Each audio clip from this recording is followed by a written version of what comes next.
টি-20 বিশ্বকাপে গ্রুপ পর্ব পাড়ি দিয়ে বাংলাদেশ পৌঁছে গিয়েছিল সুপার 8 পর্বে। গ্রুপ পর্বের শেষ দিকের পারফরমেন্সে কিছুটা হলেও আশা জেগেছিল টাইগার ভক্তদের মাঝে, কিন্তু সুপার 8-এ এসেই যেন খেই হারিয়েছে বাংলাদেশ। অস্ট্রেলিয়ার বিপক্ষে হারের পর ভারতের বিপক্ষেও একই ফল। 2024 সালের টি-20 বিশ্বকাপ থেকেও বিদায়টা তাই এক প্রকার নিশ্চিত টাইগারদের জন্য। সুপার 8-এ নিজেদের দ্বিতীয় ম্যাচে ভারতের বিপক্ষে মাঠে নেমেছিল টাইগাররা।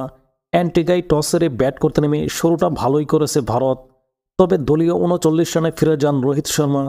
এরপর বিরাট কোহলি এবং হার্দিক পান্ডিয়ার ব্যাটে চড়ে ভারত সংগ্রহ করে 196 রান। পাহাড়সম রান টপকে জয়ের জন্য ব্যাট করতে নেমে 13 রান করে বিদায় নেন লিটন দাস। ক্রিজে টিকে থেকে ইনিংস বড় করতে ব্যর্থ তানজিদ হাসান তামিম। নাজমুল শান্ত ফিরে 40 রান করেই শেষ দিকে রিশাদ হোসেনের 24 রান কেবল হারের ব্যবধান কমিয়েছে। 20 ওভার শেষে বাংলাদেশ সংগ্রহ করে 8 উইকেট হারিয়ে 146 রান। এর ফলে 50 রানের জয় নিয়ে মাঠ ছাড়ে ভারত। বড় হারের পর বাংলাদেশ অধিনায়ক শান্ত জানিয়েছেন তার কারণ। হারের ব্যাখ্যার কথাই জানিয়ে তিনি বলেছেন, ব্যাটিং ব্যর্থতার কথা আমরা যখন ভারতকে ব্যাটে পাঠিয়েছিলাম তখন 160 থেকে 170 রান হবে ভেবেছিলাম, কিন্তু তারা ভালো ব্যাটিং করেছে, তাদের কৃতিত্ব এটা।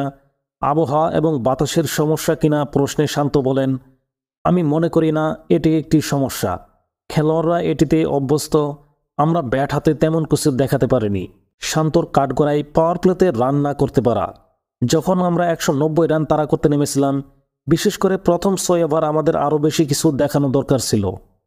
নিজের ব্যাটিং নিয়ে শান্ত বলেন, অবদান রাখার চেষ্টা করি, তবে খেলা শেষ করে আসার দরকার ছিল। টাইগার 2 বোলারের প্রশংসা করে শান্ত বলেন, এই টুর্নামেন্টে তানজিম সাকিব দুর্দান্ত বল করেছে এবং রিশাদের জন্য খুশি আমরা এমন একজন বোলার অনেক দিন ধরেই খুঁজছি।